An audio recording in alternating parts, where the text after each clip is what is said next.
Welcome back, fake genetic freaks. Today we have a video just off of a lift. I could not take a video of my sprint speed jump workout because there was none. But that does not mean I did not train. I decided I was going to go play some volleyball with a few people, and it ended up being for about 3 hours.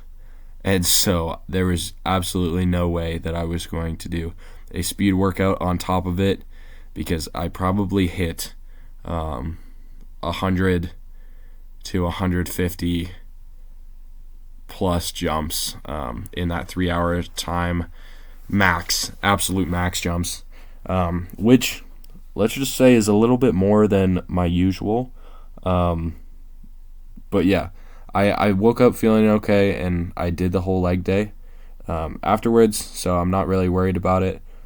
But yeah, so today we went through sleds, we went into Olympic lifts, then we went into some very, very heavy leg presses.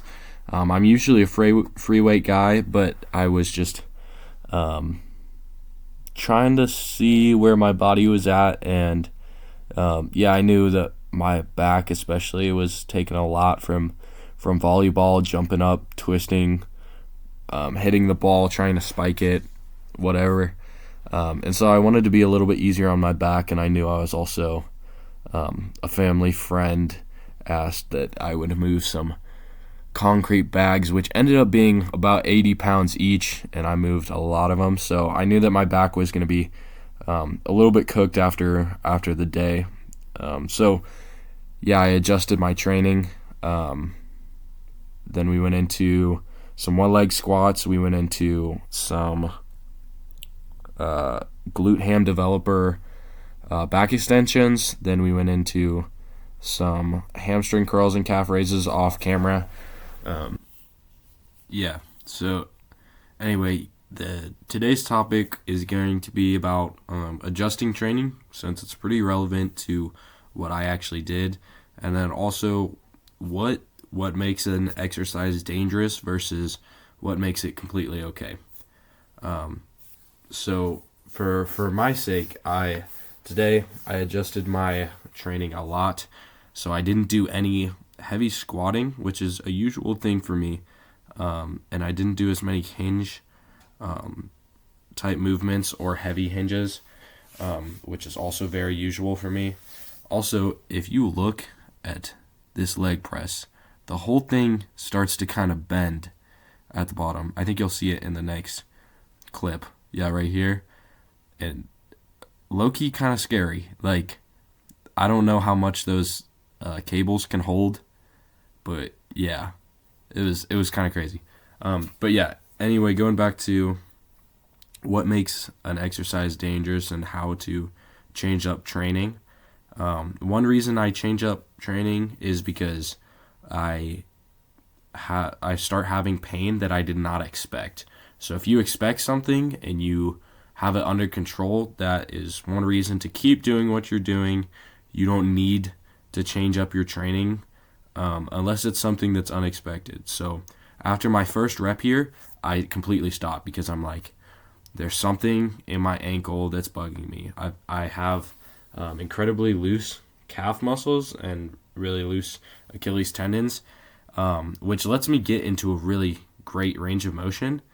However, for some reason, there's a ligament. I'm pretty sure it's a ligament on the front of my ankle, right around where my anterior tibialis meets my foot. And for whatever reason, once I get into a very deep ankle bend, the front of my ankle starts hurting.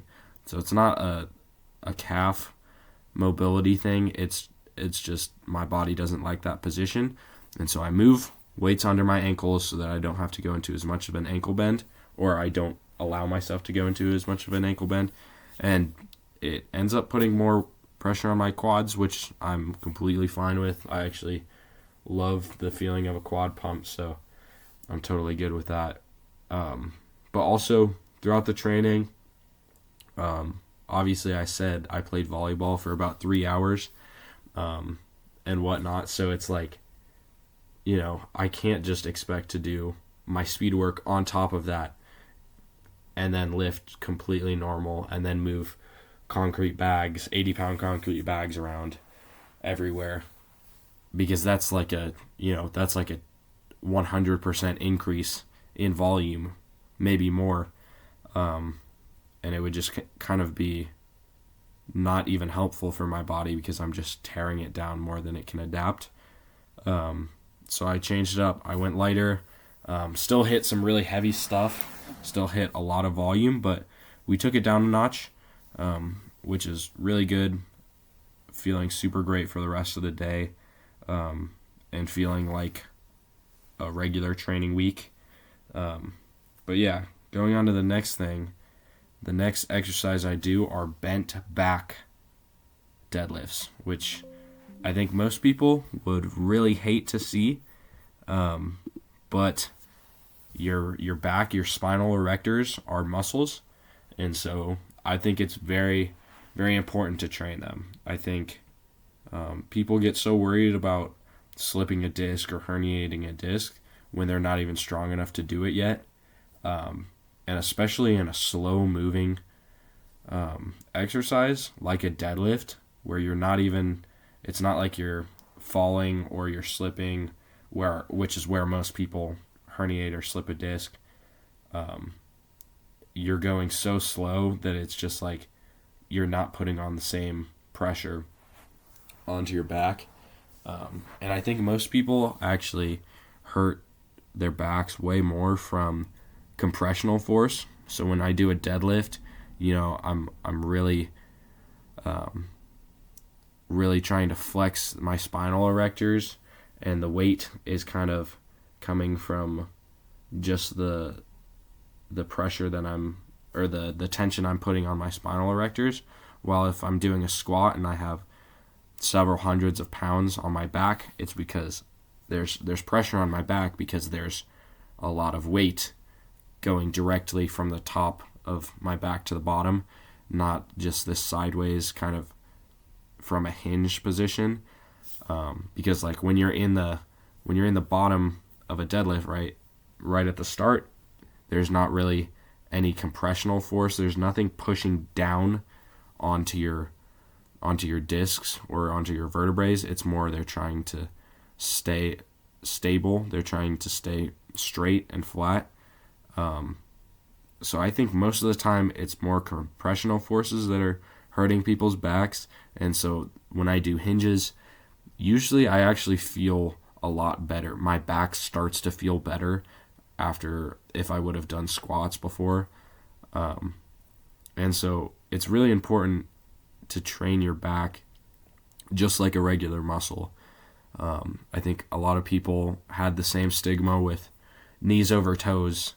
They were like, oh, if there's more pressure on your patellar tendon, that's bad because that's why your knees hurt. But in reality, their bodies just weren't adapted to it yet, weren't ready for the loads, and they hadn't trained up to it. And so that's the same way with your back. It's not inherently a bad movement. It's just bad when you don't build up to it, or when your body is not ready to move into that position without any mobility. So if I get into a squat and I can't go past parallel, and I decide I'm going to put on a couple 100 pounds, and it forces you into something below parallel, that's when it gets dangerous. But just having a regular thing that your body can get into a position that your body can get into, it doesn't really make it a bad exercise. It just means you need to load it up differently. Yeah. So I finished with some glute ham developers, back extensions, just to get a little bit more volume on my glutes, hams, and my back. And yeah, it worked out pretty well. So enjoy the rest of the video, guys.